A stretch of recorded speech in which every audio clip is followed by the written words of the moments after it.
Hi everybody, Army Pea here for Explorminate.net.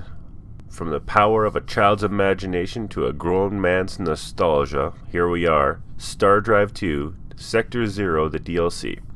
Now if you remember from the very last time that we kicked off, I was racing my colony ship trying to get Mogram 4. Unfortunately, Mogram 4 ends up being in the tourist hive sector of space because they were able to colonize it before we were able to get there.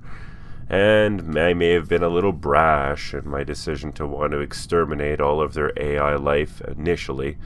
I think we should probably focus a little bit more on exploration, build up a sizable fleet, and then exterminate them.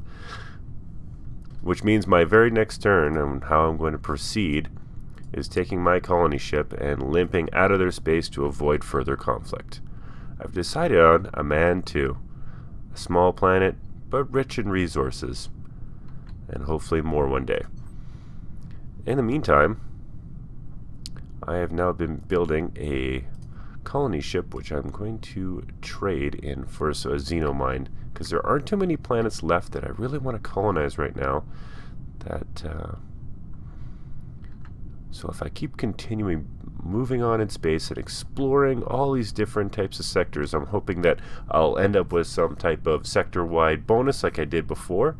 I believe I have additional hit points and additional attack power for my ground units. So we're going to continue on in this speed and path. Okay. Exploration ships are now even going further. What do we got here? Large barren world. Ooh, a tundra. I think we actually figured this one. We discovered this one a lot. So let's play. So Tetran 3 or Tetan 3. Produces yummy food. It's an abundant planet. Look at that. I bet you could have a lovely ski resort there. So what I might do, so I might go back and actually decide to relocate or allocate my resources into building that colony ship. How many 28 turns? Okay, we're going to mad rush this and try to see if we can't get that planet as soon as we possibly can. Now, it looks like our fighter bay isn't going to be ready for another 28 turns, and that's pretty unacceptable because with the Aptervis hive right next to our home planet, I'm not at all comfortable with this, especially with Mogram, which I really want. I really want that planet. Like, I shouldn't have this desire as a full-grown man to take away something in a video game from an AI character, but I do, and I have no apologies for this at all. So that's my long-term plan. Short-term is we're gonna see what we can do. Okay, I'm on 2, and here we go. Right off the hop, we're going to make you a producing planet. Unfortunately, we're starving, so we're going to have to adjust a little bit.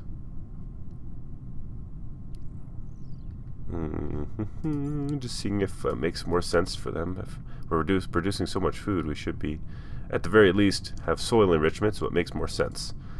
And there's our colony ship. Now, let's see if we can actually reach all the way. What do we say? What do we say? And the winner is, we can with 35% fuel left in the tanks. I'm a happy man. I'm a happy camper. Oh, pain.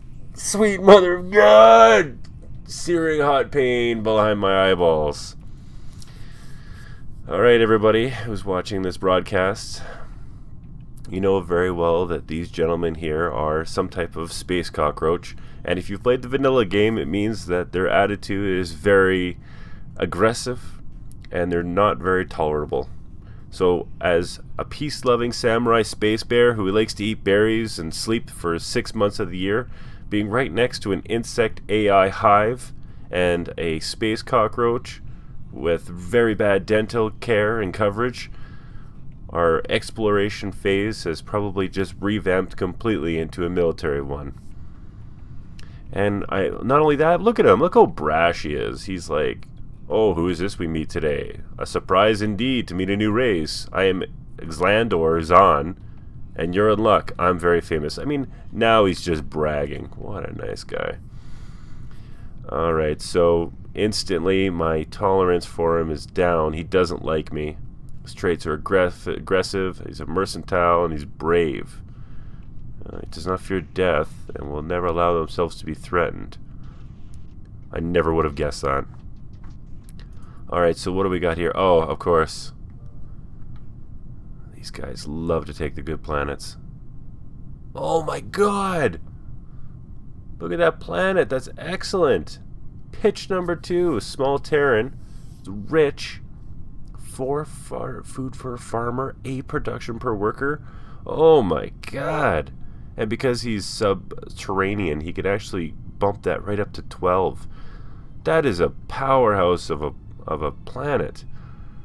I suddenly feel like we're losing this game before we're even got to turn 100. But fear not. With you guys watching my Let's Play and several Caesars and downrange, I'm pretty sure we can swing this around. If you don't know what a Caesar is, you're not Canadian or you visit somewhere where a Caesar's a drink. It's like a Bloody Mary, but it's actually delicious. So we'll hopefully be able to fire this up as needed. So I think what we're going to do here is we're going to kind of switch gears now that we've got 2 aliens right next door. I'm definitely going to be able to take this planet here, Teton 3 to 10-3. I should be able to get that, but with such close borders to 2 enemies, I really do want to eliminate them right off the bat. For logistical purposes, obviously the Tervis Hive is where it's at, so I think we might make some concessions to the Chuck affiliation. We'll see what they want. Hopefully it's nothing, over the top. We can kind of appease them while we make the onslaught up to the Tervis Hive. In the meantime, hopefully our exploration goes even better.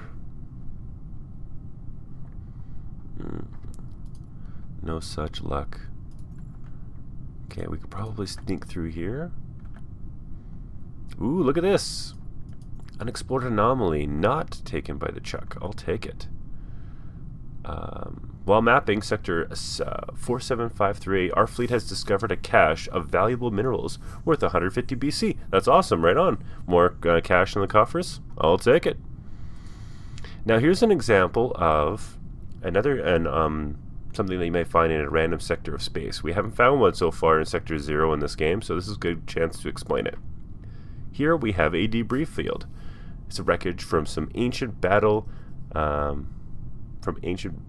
dominates this sector. Fleets spread are oh jeez, sorry everybody, I must be flying all over my own tongue here. Okay, so fleet speeds are limited to 10 AU per turn while moving through this field. It is possible to build a station here to exploit the wreckage.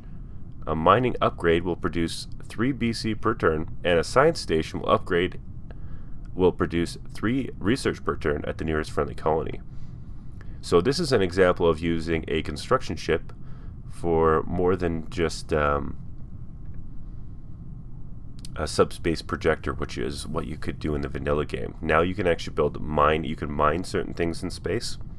You can build a research facility, and you could also make a defensible station, which I think I'm going to put into play and show you guys exactly how that comes into play and what it looks like when we go against the Tervis Hive.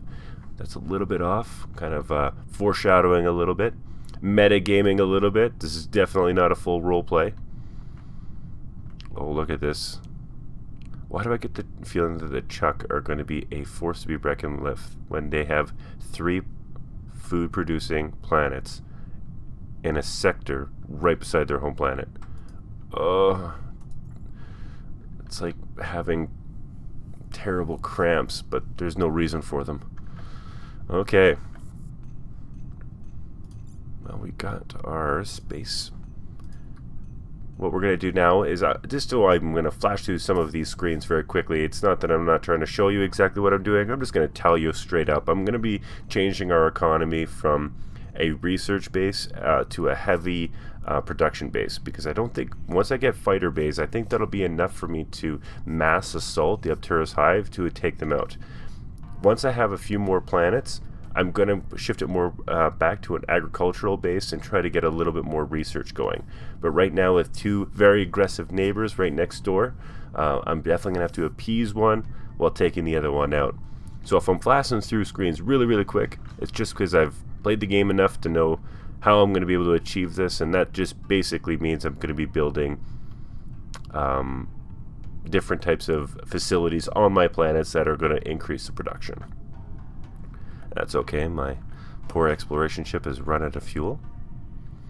Was not unexpected. And what do we got here? In the power sector. That's actually not too bad. Something to keep an eye on. What do we got for fuel? 49. I wonder. Actually, I'm going to get you to stop right there. And as soon as we... Yep, we're going to populate this planet. Excellent. Just when I said I was trying to appease the Chuck, look what they said. Hello, my friend. I'm coming with you, smallest of problems. And that is that you are being too expansionist. Yes, you must stop that else, or we will be displeased. So basically, he had his eye on that planet, and we took it from him. And now he's not too happy about that. The problem is that if I continue to colonize planets that he's aware of, he will go into full-on war. And at this stage of the game, that's definitely not what we want.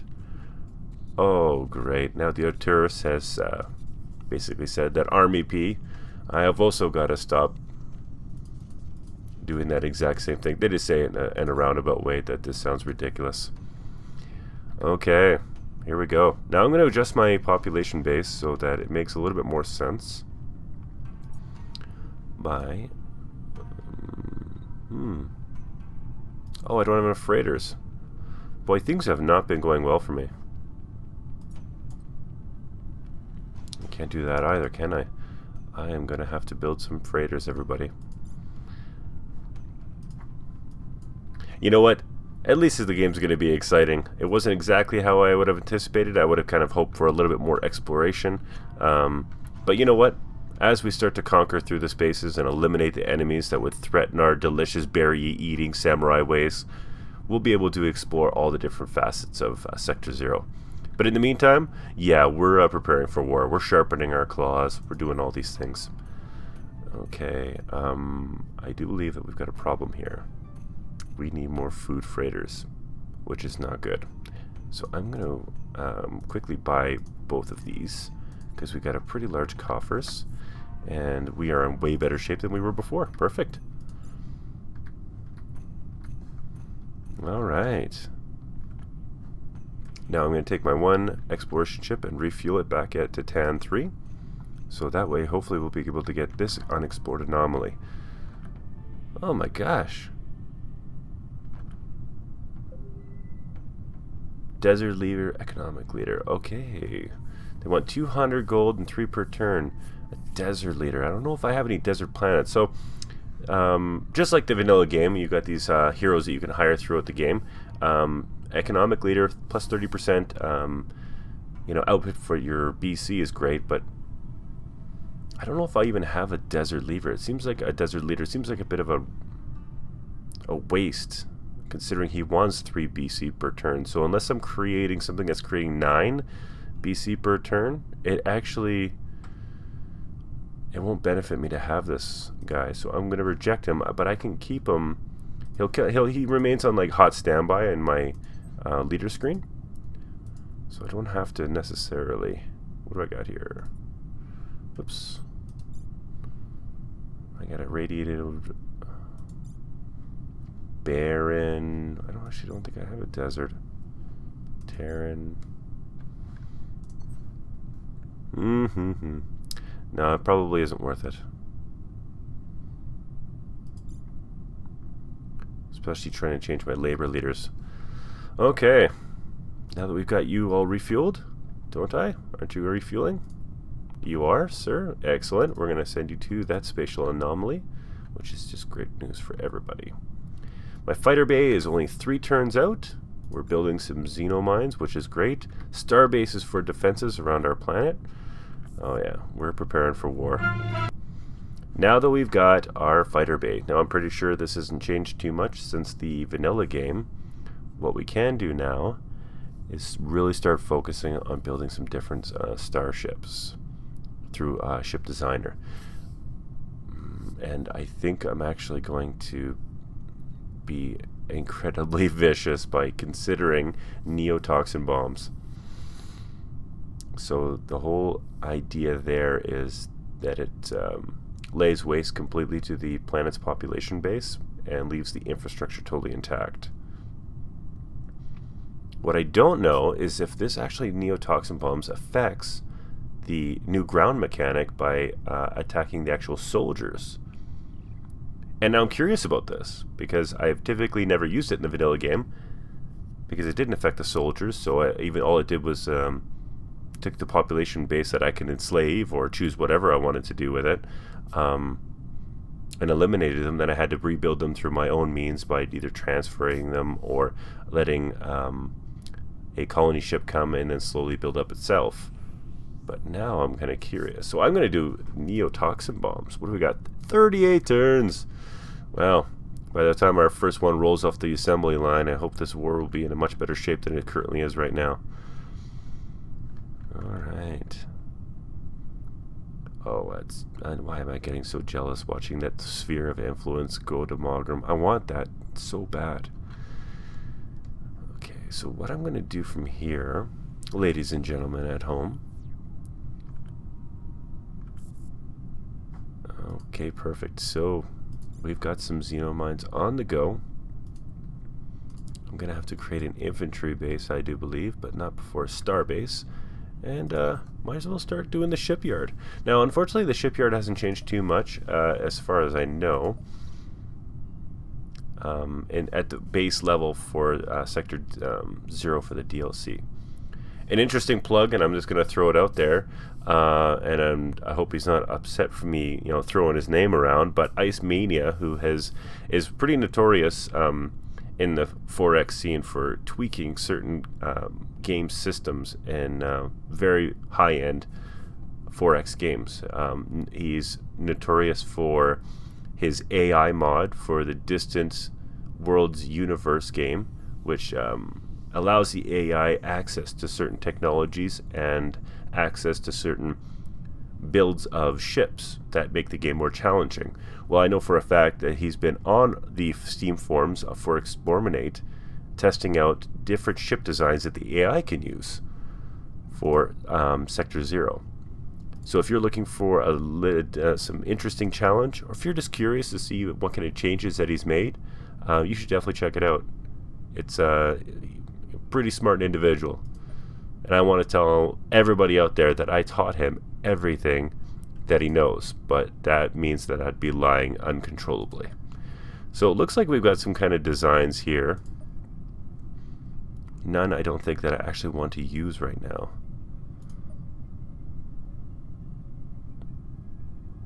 Yeah, I might want to have to redo these. So what I'm going to do here is we've kind of know what we're going to want to do. I'm going to see what I got building. Infantry base. 12 turns. And unfortunately, sir, you still are not building anything, so we've got to take someone to use. So we're just going to start transferring some population base around just a little bit. And the reason we're going to do that is it gives a more balanced approach to our production levels. Unfortunately, it does mean that our neurotoxin bombs are going to go up in their time and speed. And we're just going to fire off a couple more turns. I'm really kind of curious about... Oh, look at this. The envoy from the Chuck affiliation has contacted us with a discreet request for assistance. Apparently, a group of criminals wanted in Chuck's base have fled to our territory and are in possession of a valuable stolen data cache. The criminals intend to sell the data to the highest bidder and have been so bold as to advertise their location on the outskirts of your space so that interested parties can meet and submit bids.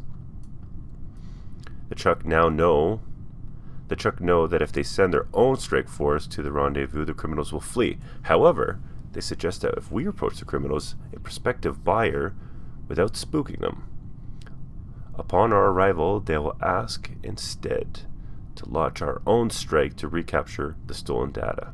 They offer us 250 BC for our trouble and promise to improve relations. if we cooperate. The last thing, the criminals will likely sell the goods within the next 25 turns. If we fail to act, it could harm our relations with the Chuck affiliates. Interesting. I like the idea of being friends with the Truck affiliation because we know for a fact that we're going to be going to war right away with the Arcturus Hive as soon as we get some of this stuff built. Now, additionally, I think we have to actually go. Yeah, we do. Well, it's funny that they said it was in our space, but it's actually in Arcturus space. But I don't mind being a little bit of the rebel and setting a strike fleet behind enemy lines, or at least cold friend enemy lines, to do this. So I'm going to show off, and I'm going to do it anyway. Okay, what do we got here? So we've already got some upgraded health points. I'm just upgrading, and I'm going to launch. What have I got? 8. I do believe I can do that. Yeah, I can. So I'm going to launch the infantry, and we're going to go and try to get that data cache, help out our loose friends here. Loose friends? I don't know. That sounds like it's almost insulting. Our friends by convenience, the Chuck affiliation, because we want to tick off the Arcturus Hive, be friends with the Truck affiliation, and try our best to get out of this horrid situation we are, where we're kind of pinned between two very aggressive races. In the meantime, we are going to keep exploring, and I'm hoping we can end this. Oh, Crazy Eddie. I don't want to get too much into Crazy Eddie because we only got a couple minutes left for this Let's Try. I will promise that on the next Let's Try, we'll go to Crazy Eddie's. But in terms of for Sector 0, he hasn't really added anything except for a few new things that you can buy. If you're new to StarDrive, he's a crazy robot who sells unique items, technologies, and weapons that you can buy in the game. Unfortunately, at the very beginning, unless you have a lot of cash, there's not much you can do. But having him in our space is definitely an advantage.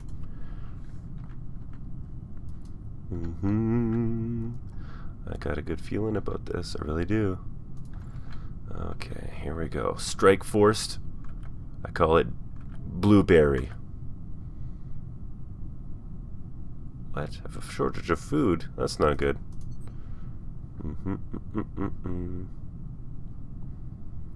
I think what we're going to do is we're going to quickly buy another freighter fleet, just so we're good. And then back. It's nice having a lot of cash. The criminal rendezvous. We have arrived at the coordinates provided us regarding the stolen data cache. Sure enough, the criminal ship is here, and it welcomes our presence with a hail and terms of sale. They offer to sell us a data cache containing valuable technological secrets that could advance our knowledge of energy and physics by 75 research points each. They're asking for a price of 350 BC. We have a few options. We could simply board the ship with some troops and attempt to capture the data cache. Alternatively, we could just buy the data cache. No, I haven't sent my crack squad of berry-eating bears with samurai swords for nothing. We're going in, and we're taking this by force. Oh, I can only bring 4. Here we go.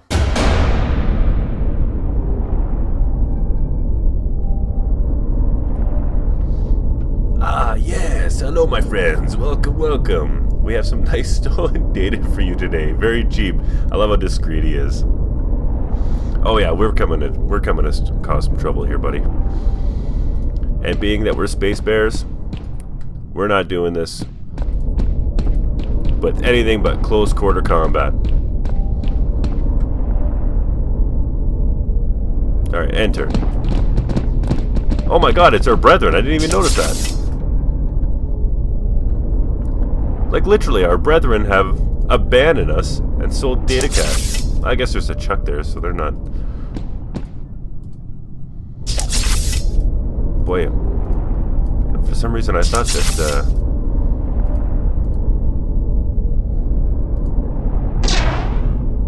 Yeah, it's much better to be using our lasers. For some reason I thought we were good to go. Oh my god, this whole endeavor suddenly seems like it was a good idea, and now it's turned around to a very bad one.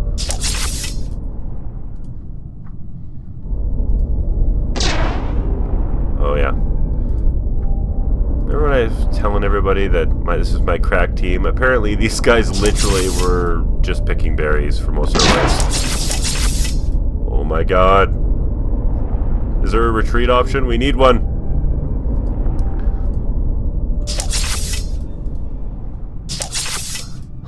Just... Okay, I called this Team Blueberry. I'm calling this Team Raspberry because it's sour. It's sour in my mouth. At least take one of them down, please. Oh, why not? I'll hit you with my rusty blade. Oh, that hurts my heart. Because I actually think I lost a freighter there as well. Retreat! My tender bears, retreat. Oh, such embarrassment. Okay, everybody. So unfortunately, I wasn't able to show you a little bit about ground combat, but we do know where we're going to go from here when it comes to this Let's Try. Where I think we're going to give this a second attempt from the truck affiliation.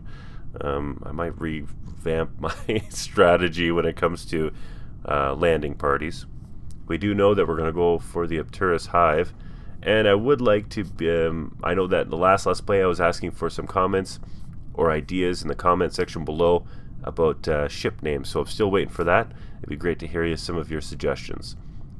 Now, if you like this Let's Try, everybody, make sure that you like, comment, subscribe to Explorminate.net. Check us out on Steam. I'm quite active posting there, and I definitely read the comments below. So this has been Army Pea for Explorminate, and I'll see you next time.